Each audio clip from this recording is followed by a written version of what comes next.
para eso estamos. Sí, bueno, estaba intentando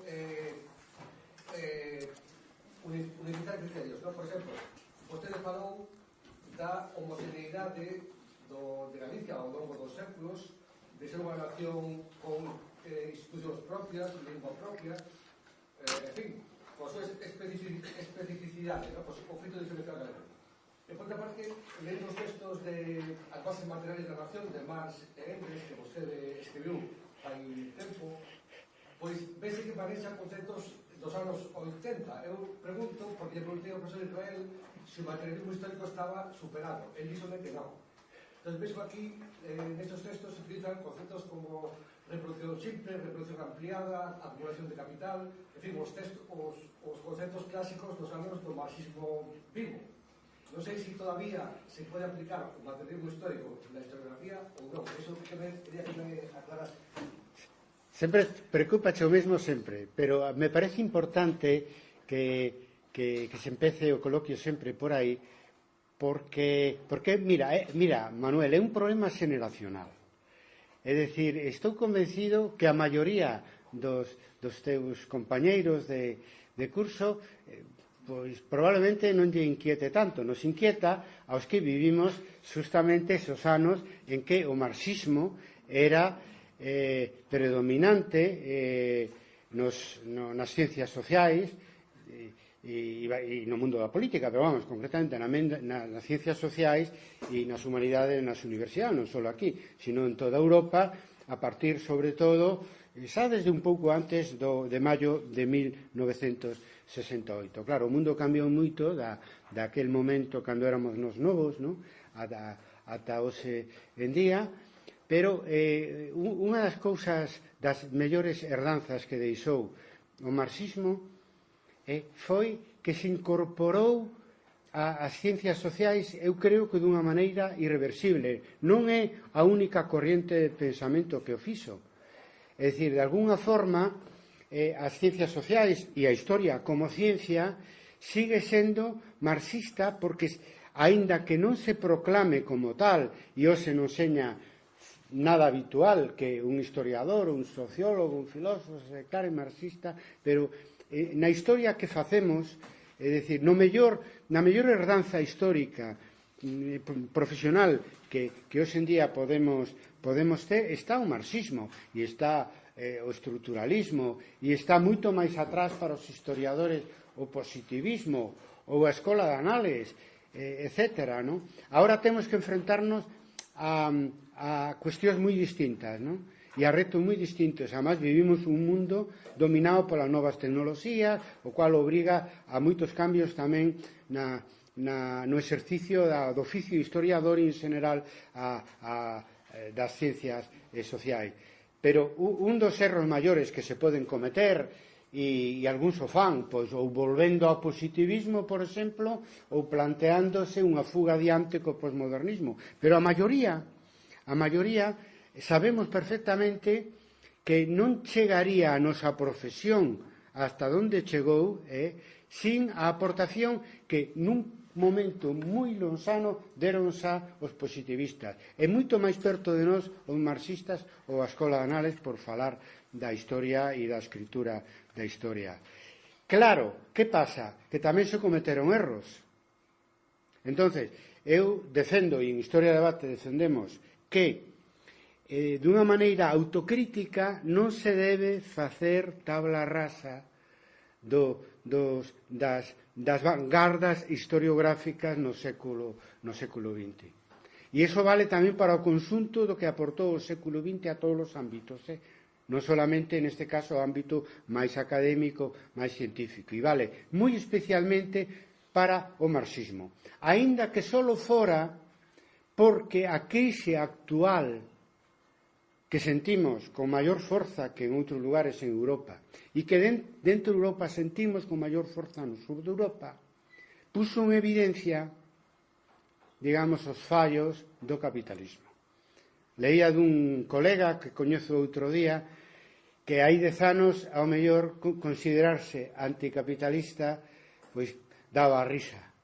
E hoxe, sin embargo, todos somos, de alguna maneira, anticapitalistas, porque non podemos soportar e estamos sufrindo unha crisis que provocaron os especuladores financeiros e que estamos pagando todos os demais, incluído non poucos empresarios que están desaparecendo nestes días, e non só pequeno, sino tamén mediano. Aunque só foro por eso, o marxismo seguiría estando de actualidade. A min, concretamente, e iso vai a posición de Historia de Debate tamén, hai 3 cousas do marxismo que hoxe en día son indispensables. O que pasa é que hai que reformulalas porque non funcionaron tan ben como se pretendeu originariamente. Unha é o compromiso co tempo presente na historia da historia que facemos, que ademais, se non se declara, é peor, porque todos, de alguna maneira, facendo historia, pois relacionamos pasado presente. Dicía Marc Bloch que, ademais, é obrigatorio facelo, non? A historia se fai nun presente en relación cun pasado moi remoto. A outra aportación do marxismo, que hoxe en día hai que está vixente, pero de alguna maneira hai que reformulala, é a necesidade de facer unha historia pensada, unha historia reflexionada. Por exemplo, eu utilicei na lección do outro día un congreso que meu compañeiro e amigo, o profesor Xerardo Pereira organizou nos anos 90 sobre o feito diferencial de Galicia.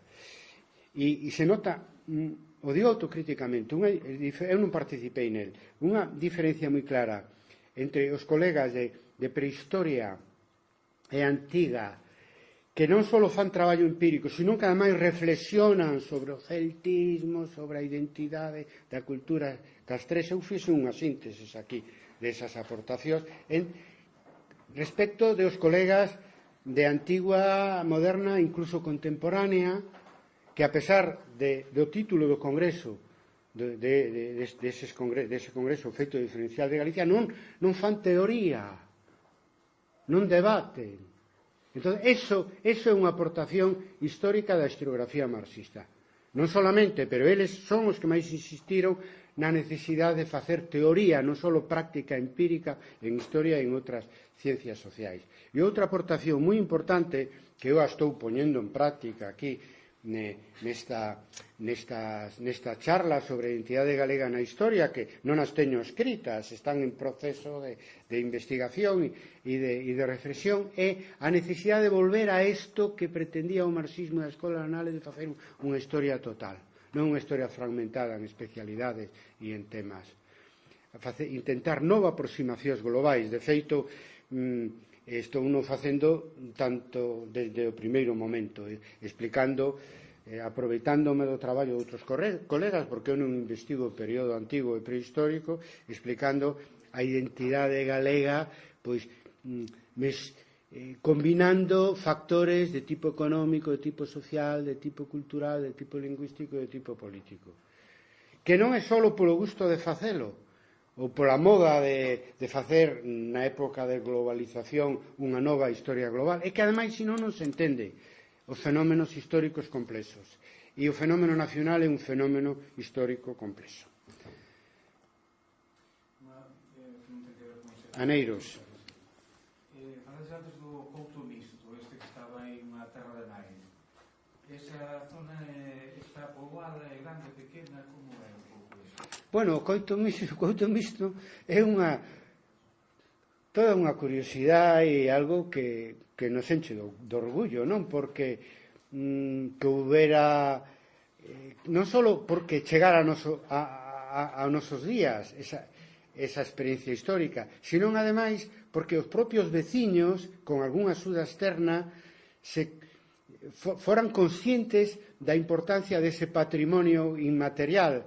Digo porque hai documentación, pero documentación, pois eso, do século XIX sobre isto que vou a explicar, porque isto van nos seguir en internet outros que non saben o que é o Couto de outros amigos e colegas, se xente interesada, facendo algúns un esforzo co galego, pero eu sei que este galego, falando dun tema de historia, se comprende perfectamente. Entón, o Couto Mixto é simple, é unha reminiscencia que quedou de unha época moderna, de origen medieval, pero que isto na época moderna contemporánea continuou en que os veciños dunhas aldeas podían decidir si eran do rei de Portugal ou do rei de España, si eran galegos ou si eran portugueses. E iso quedou como petrificado aí, ese concepto de fronteira difusa de orixen medieval que quedou aí emparedado entre dous estados que xa a partir do século XVI non só son estados que crean unhas fronteiras de verdade, senón que ademais que estuveron en guerra entre eles como máis de unha vez na época moderna, non? Entonces, pois é unha reminiscencia seguida dunha tradición porque que se recuperou hoxe en día, non? E iso non pasa solamente co Couto Misto, pasa tamén, antes fixe unha referencia cos xudeus libres que vivían na Galicia medieval, logo como xudeo conversos foron perseguidos na época moderna pola Inquisición. Os liberais mantiveron esa tradición que logo foi recuperada justamente no 68 por uns amigos meus na vila de Ribadavia coa primeira festa de historia que se fixo a finais dos anos 60 ou principio dos 70, non me acordo, todavía na época franquista e que persiste hoxe en día. Esa é a relación tamén pasado-presente. É dicir, recuperar esa historia que agora pode ser exemplar tamén, non só servir ter uns objetivos de entretenimento, sino pode ser o seu recordo, a súa lembranza pode ser exemplar hoxe en día, non? Pode ser exemplar hoxe en día, recordar e saber como se formou ao longo da historia unha identidade galega que hoxe está, ou unhas identidades nacionais da Península Ibérica que hoxe están na boca de todos, sobre todo pola confrontación de Cataluña co Estado e co goberno de España polo tema do referéndum de autodeterminación. Entón, tamén sei que en Cataluña se está facendo, porque é a función da universidade tamén, explicar que esas realidades veñen de moi atrás, e o caso da nacionalidade catalana, creada tamén igual na plena Edade Media, ten uns orixes moi distintos e moito máis seculares e menos vinculados á Igrexa que o noso, porque é un feudalismo clásico de tipo francés por la influencia que houbo durante toda a Edade Media en Cataluña por parte de Francia, sobre todo de Occitania, do sur do Francia, de maneira que o conde a desaparición do Imperio Cariolinxo deu lugar ao primer conde ali en Barcelona, non? Entón, nese sentido, a orixe do feudalismo catalán é clásica desde o punto de vista do feudalismo europeo, onde o clasicismo ten unha orixe en francés. Simplemente, o Imperio Cariolinxo distribuiu o poder nos diferentes condados. Aquí tamén iso chegou, naturalmente, na alta Edade Media, pero sempre estuvo mellor situada que calquer familia nobre laica a Igrexa para quedarse cos mellores señoríos, coas mellores xurisdiccións para constituir señoríos eclesiásticos. Bueno, eso xogou un papel positivo. Eso non nos vale para nada toda esa moda anticlerical que ven agora de a cabalo da indignación social, porque a Igrexa xogou un papel na formación nacional de Galicia e logo na lección última, que será mañán, explicarei como xogou tamén un papel positivo na revolta irmandiña. Mais sigue mantendo alguna identidade peculiar esa xente desa zona, non? Bueno, a tradición que gardan, que non é pouco, non? Bueno, ahora non se dá esa posibilidad. Quero decir que tes pasaporte español ou tes pasaporte portugués, pero que gardan é a tradición, que é máis importante que calquera outra cousa. Se trata dunha reminiscencia histórica, non? Joel. Bueno, para comentarle a compañero que yo soy de Couto Mixto, como te puedo decir que hay un recuerdo, o sea, quiero decir, creo que este derecho que tenían estos tres pueblos que conforman el Couto Mixto se lo quitaron así como en 1860, más o menos por ahí, ¿no? Pero bueno, todavía existe el recuerdo entre los paisanos, gente, bueno, con poca formación y tal, pero que aún así recuerdan este pasado de digamos, indeterminación, digamos, estatal, ¿no? Por decirlo así, ¿no? Que es algo significativo, ¿no? Después de más de un siglo y medio bueno, ya de pertenencia a España, obviamente. É un mérito deses veciños. Tiveron apoio exterior e xente interesada que estudiou o caso e en fin, pero de todas as maneiras é mérito deles, porque non é nada habitual que a historia chegue dende tan lonxe. Bueno, pasa que aí foi ininterrumpida, porque en definitiva, se pensamos en términos medievais, pois mediados do século XIX, pois que chegara unha tradición medieval así activa hasta mediados do século XIX, pois bueno, tamén non é nada habitual. Bueno, os foros chegaron, se eliminaron a principios do século XX, Os foros teñen un orixen tamén pleno medieval, tamén, e eclesiástico, etc. Pasa, non eran os mesmos foros. Naturalmente, os do século XX, principios do século XX, non eran os mesmos foros que no século XIII. Bueno, aparte de Manuel e Xoel, hai alguén máis que queira decir algo? Sí, dime o teu nome. Que?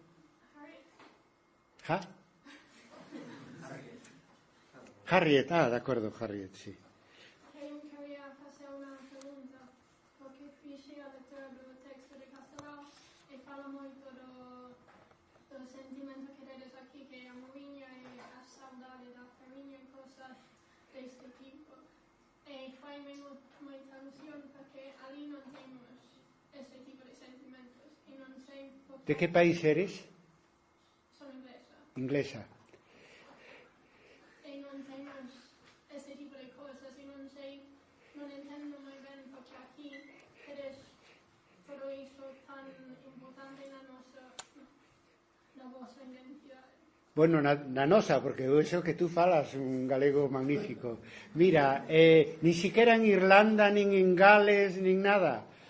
Hai algo parecido a eso se podía decir en castelán nostalgia, é dicir, este sentimento de nostalgia, o que pasa que decir saudade e morriña, que non son exactamente o mismo, saudade e morriña, pois bueno, é intraducible ao castelán, non? Supoño que ao inglés tamén, pero para que un español falante o entenda, pois é este sentimento de nostalgia que ten que ver con a poesía, que logo se lle puso música, Negra Sombra de Rosalía, ese sentimento, se queréis, un pouco tamén pesimista, pero ao mesmo tempo lírico, unha lírica pesimista, característica da idiosincrasia galega, cuyos orígenes non sabería decir. Nas cantigas de Amigo se pode ver algo desto, nas cantigas de Amigo, verdad? Nas cantigas de Amigo. Creo eu, non nas de Maldecir, pero nas de Amigo se pode ver este sentimento de perda, de esta especie de tristeza, de nostalgia que nos leva ao término de saudade, que compartimos, obviamente, como tantas cousas, cos portugueses, non?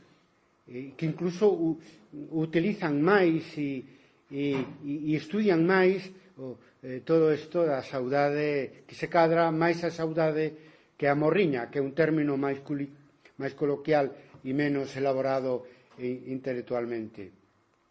Hoxe nos parece moi así, non? Pero, porque, vamos a ver, si falamos das cantigas, pois naquela época, pois claro, había este sentimento de perda do amigo que se perde, decir, na relación de parella, no enamoramento, etc. Pero ao mesmo tempo están nas cantigas de Maldicer, que eran crítica social e e algunhas moi combativas, non? Como xa sabemos, sempre hubo esas dúas Galicias, a Galicia rebelde e a Galicia nostálxica, a Galicia optimista e a Galicia aparentemente lírico pesimista. Inda que a Galicia, en fin, histórica, nos períodos que estamos a falar, sobre todo Castreso e logo medieval, é Galicia moi rebelde, non? Moi rebelde, é dicir, hasta a época moderna non se crea ese estereotipo de galego dubidoso que está no medio da escaleira, non se sabe se sube e se baixa, en fin, que así con moita parte de atrás, non? É dicir, etcétera, nada. Eso, a Galicia que eu coñezo máis que a Galicia medieval é unha Galicia moi rebelde, todos, desde as clases populares hasta a propia nobreza, e a Igrexa, bueno, a súa función non se presta a eso, pero sempre participou de alguma maneira nas revoltas sociais e nas loitas internobiliarias tamén. Somos un país con unha tradición rebelde, pero ao mesmo tempo nostálxica, as dúas almas, se credes, pois falando con un estereotipo máis moderno, pois con unha alma femenina e unha alma masculina, falando de un estereotipo naturalmente patriarcal e machista, sin dúbida alguna, non? Entón, dicindo o que dicen, pois termino.